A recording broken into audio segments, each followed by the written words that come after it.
Good morning, students. And now we have the next topic, that is eddy current. तो बच्चों, Faraday laws के बाद हमने motional EMF study किया और उसके साथ साथ हमने एसी डायनेमो के बारे में भी बात की थी बेटा, कि किस तरह से एंगल चेंज होगा तो उसके बिहाफ पे हमें induced EMF as well as induced current जो है वो मिलते हैं। And now we have the next topic, that is eddy current. Current क्या है ये हमने बड़े अच्छे से जान लिया है, और इस इंड्यूस करंट के लिए नेसेसरी कंडीशन क्या है वो भी हमने पता कर ली है। अब इसी कैटेगरी में उस इंड्यूस करंट को एक और नाम दिया गया है, एडी करंट। ये नाम जो दिया गया बेटा, ये क्यों दिया गया? क्योंकि जो वर्ड एडी है, इस एडी का मीनिंग होता है a circular movement.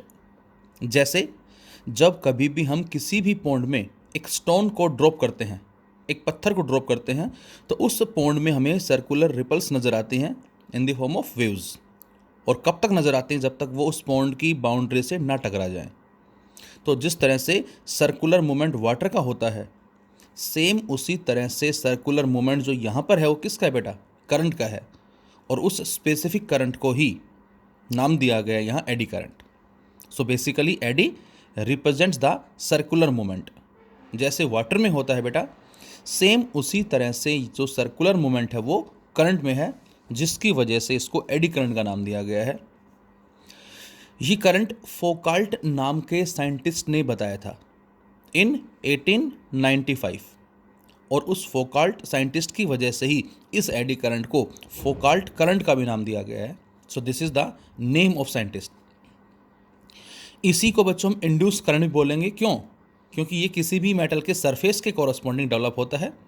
That is why this is also known as surface current, और we can say simple it is the induced current. तो एडी करंट हमारा क्या होगा यहाँ से? तो इसको समझने के लिए जरा हम देखें।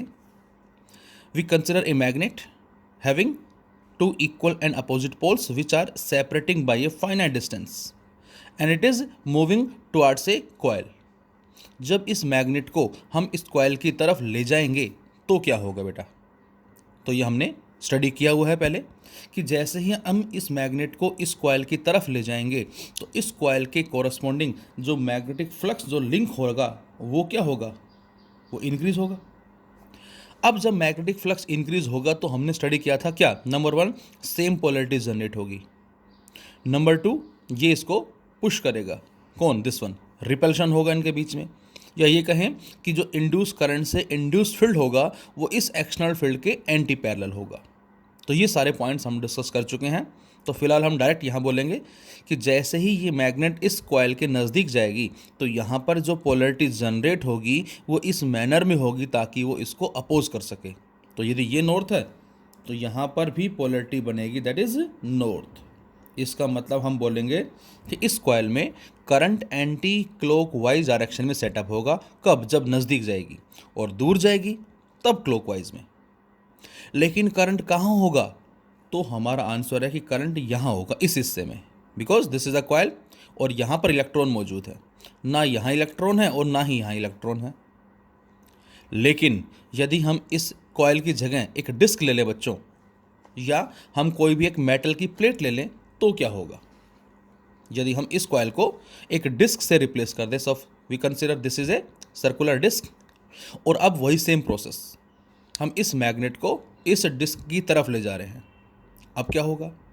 तो आंसर है कि यहाँ पर इलेक्ट्रॉन केवल यहाँ यहाँ यहाँ यहाँ है, ना इसके बाहर है ना इसके अंदर है, केवल इस पोर्शन पे है। लेकिन यहाँ बच्चों इलेक्ट्रॉन कहाँ है? जहाँ भी आप उंगली लगाएंगे वहाँ पर क्या मिलेंगे? हज़ारों की तादाद में इलेक्ट्रॉन्स हैं, बहुत सारे। तो हर जगह क्या होगा? छोटे छोटे सर्कुलर लूप जो है वो फॉर्म्ड होंगे। कब? जब हम इस मैग्नेट को नज़दीक ले जाएंगे। जब नज़दीक ले जाएंगे तो यहाँ पर हर एक पोर्शन में जो पोलैरिटी जनरेट होगी वो अगेन नॉर्थ पोलैरिटी होगी, सेम कंडीशन। लेकिन यहाँ पर केवल इस रीजन में था, यहाँ पर यहाँ भी, यहाँ भी, यहाँ भी, यहाँ भी, यहाँ भी, इस पूरे पोर्शन में इस तरह से एंटी क्लॉकवाइज डायरेक्शन में एक करंट सेटअप होगा, इंड्यूस करंट, और उसी को ही हमने यहाँ नाम दिया है एडी करंट। तो कॉन्सेप्ट सेम है, बस फ़र्क इतना है कि यहाँ पर केवल करंट यहाँ था, यहाँ पर करंट इस के सरफेस के कॉरस्पॉन्डिंग हर जगह होगा। तो ये हम बोल सकते हैं। कब? जब मैग्नेट नज़दीक आएगी तो एंटी क्लॉकवाइज डायरेक्शन में होगा, और जब इस मैग्नेट को दूर ले जाएंगे बच्चों, तो दूर ले जाने से जब नॉर्थ दूर जाएगा तो यहाँ पर पोलैरिटी साउथ बनेगी, और इसका मतलब अब जो सर्कुलर लूप जो हमें नज़र आ रहे हैं वो क्लॉक वाइज डायरेक्शन में होंगे, जिससे एक साउथ पोलैरिटी जो वो फॉर्म्ड होगी।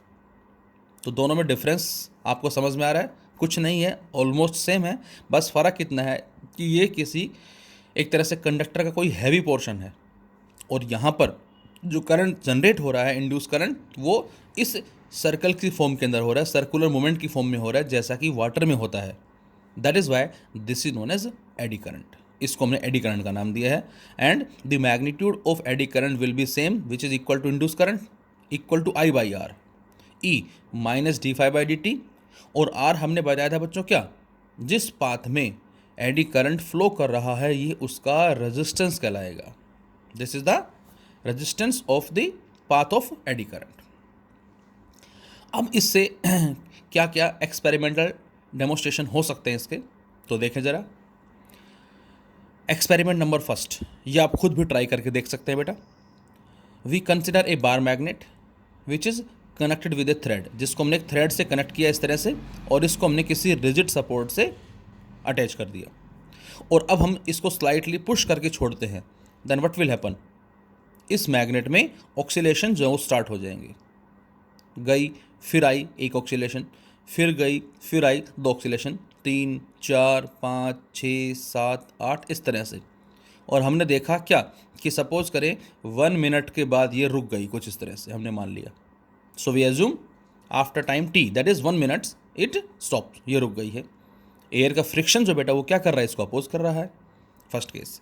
सेकंड केस वही सेम प्रोसेस है, मैग्नेट है, ऑक्सीलेट करवाया, लेकिन अब इसके पास हमने एक कॉइल को रख दिया है जिसमें कुछ टर्न्स हैं। तो अब क्या होगा, तो जब हम इसके पास एक कॉइल को रखेंगे जिसमें कुछ टर्न्स हैं और इसको ऑक्सीलेट करवाएंगे, तो जैसे ही ये नॉर्थ पोल इस कॉइल की तरफ चलेगा तो इस कॉइल में क्या होगा बेटा, जो फ्लक्स लिंक होगा वो इंक्रीज होगा। कब, जब ये नॉर्थ पोल इसके नज़दीक आएगा। तो जब यहाँ पर फ्लक्स इंक्रीज होगा, अब आप सोचें कि यहाँ पर जो करंट होगा उससे जो पोलैरिटी बनेगी वो इस मैनर में होगी ताकि वो इसको अपोज कर सके। मतलब ये नॉर्थ है तो यहाँ भी नॉर्थ बनेगा, और नॉर्थ नॉर्थ रिपल्शन। तो मैग्नेट इधर आना चाह रही है लेकिन इस पर रिपल्सिव फोर्स लगेगा जो इसको वापस धकेलेगा, और जैसे ही मैग्नेट यहाँ से वापस आएगी, अब जो नॉर्थ पोल है जो इस कॉइल से दूर जा रहा है, इस कॉइल पे मैग्नेटिक फ्लक्स डिक्रीज होगा, घटेगा, और फ्लक्स के डिक्रीज होने से अब जो पोलैरिटी जनरेट होगी वो अपोजिट होती है। मतलब अब इस कॉइल में क्लॉक वाइज डायरेक्शन में करंट सेटअप होगा, साउथ पोलैरिटी, और जब ये दूर जाएगा तो इसको खींचेगी, दूर नहीं जाने देगी। तो हर तरह से इसका अपोजिशन हो रहा है। और इस बार क्या होगा, जैसे पहले केस में तो कुछ इस तरह से था, और आफ्टर 50 सेकेंड्स 55 सेकेंड्स कुछ इस तरह से रुक जाएगी। इस बार क्या होगा, स्टार्ट किया हमने, विद इन 20-30 सेकेंड्स या ये कहें 35 सेकेंड्स जो है ये मैग्नेट रुक जाएगी इस बार। तो इस बार रुकी क्यों, तो आंसर हमें साफ पता लग रहा है क्या, कि इस बार यहाँ जो करंट इंड्यूस हुआ है वो क्या कर रहा है, इसको अपोज कर रहा है, दैट इज एडी करंट। तो इस एडी करंट की वजह से ये जल्दी रुक जाएगी। तो यहाँ से लिखा हमने stop earlier as compare to first case. तो यहाँ यदि मैं टाइम मानता हूँ टी डैश और यहाँ टाइम मानता हूँ टी, तो यहाँ से जो टी होगा वो टी डैश से ज़्यादा होगा। यदि हम इसके टाइम को टी माने, जैसे ये 1 मिनट में रुक रही थी और यहाँ पर जो टाइम है वो उससे कम मिलेगा हमें, तो इसका मतलब इस बार ऑक्सीलेशन जो हुआ वो जल्दी स्टॉप हो गया। रीज़न क्या होगा, due to the formation of eddy current. जब मैग्नेट नज़दीक जाएगी, इसका जो भी पोल ले सकते हैं हम, सपोज हमने यहाँ एन एज्यूम किया है, तो जैसे ही इसका एन पोल नज़दीक जाएगा तो यहाँ एन पोलैरिटी जनरेट होगी और वो इस मैग्नेट को पुश करेगी, नज़दीक नहीं आने देगी। और जैसे यहाँ से वापस चलेगी, अब जो पोलैरिटी जनरेट होगी वो साउथ होगी, वो इसको पुल करेगी, दूर नहीं जाने देगी। तो इसका मतलब इस बार जो मैग्नेट है वो जल्दी रुक जाएगी as compare to previous case, due to eddy current. इसी में ही कॉइल की जगह आप क्या ले सकते हैं, इसी में बच्चों हम कॉइल की जगह एक क्या ले सकते हैं, दैट इज मेटल की प्लेट ले सकते हैं। तो इस डायग्राम में हमने एक मेटल की प्लेट कंसिडर की है, और वही सेम प्रोसेस है क्या कि जैसे ही इस मैग्नेट को ऑक्सीलेट करके हम छोड़ते हैं तो उस केस में जैसे ही ये नॉर्थ पोल इसके पास जाएगा तो इसके अंदर हर जगह क्या है बेटा, इलेक्ट्रॉन्स मौजूद हैं, और उन इलेक्ट्रॉन की वजह से क्या होगा, एक सर्कुलर मूवमेंट जो है इंड्यूस करंट का वो प्रोड्यूस होगा। और किस तरह से प्रोड्यूस होगा, ताकि वो इसको अपोज कर सके। यदि ये नॉर्थ है तो यहाँ पर भी नॉर्थ बनेगा, मतलब एंटी क्लॉक वाइज डायरेक्शन में करंट सेटअप होगा। और जब दूर जाएगी तो यहाँ पर जो करंट इंड्यूस होगा वो साउथ पोलरिटी से होगा, और ये साउथ इस नॉर्थ को अपोज करेगा दूर जाने से, और इसका जो ऑक्सीलेशन होगा वो जल्दी स्टॉप हो जाएगा। मतलब इस तरह की ऑक्सीलेशन को बच्चों हम क्या बोलते हैं, डैम्प्ड ऑक्सीलेशन। एक होता है अनडैम्प्ड ऑक्सीलेशन, अनडैम्प्ड जो कभी ना रुके, constant amplitude and single frequency, जिसका ग्राफ हमें कुछ इस तरह से मिलता है। और एक है डैम्प्ड ऑक्सीलेशन, जिसका ग्राफ कुछ इस तरह से मिलता है। पहले एम्पलीट्यूड ज़्यादा है, फिर उसके बाद कम हुआ, फिर और कम और कम, और उसके बाद रुक गया, फिर हमें उसको एनर्जी सप्लाई करनी पड़ेगी ऑक्सीलेट करने के लिए। तो इसको बोलते हैं अनडैम्प्ड, और इसको बोलते हैं हम डैम्प्ड ऑक्सीलेशन। तो यहाँ पर जो ऑक्सीलेशन है वो कुछ डैम्प्ड कहलाएगा हमारा। और यहाँ जो टाइम, जैसा कि मैंने बताया अभी आपको, टी डैश माने, तो जो टी डैश होगा बेटा वो लेस देन होगा किससे, टी से। T is the time of oscillation of this magnet without sheet और कॉइल। तो यहाँ इस मैग्नेट का जो मोशन अपोज हो रहा है वो एडी करंट की वजह से हो रहा है। सिमिलरली इन एक्सपेरिमेंट नंबर 2 हमने एक लाइट वेट मेटलिक डिस्क जो है उसको प्लेस्ड किया हुआ है at the top of the cross section of an electromagnet.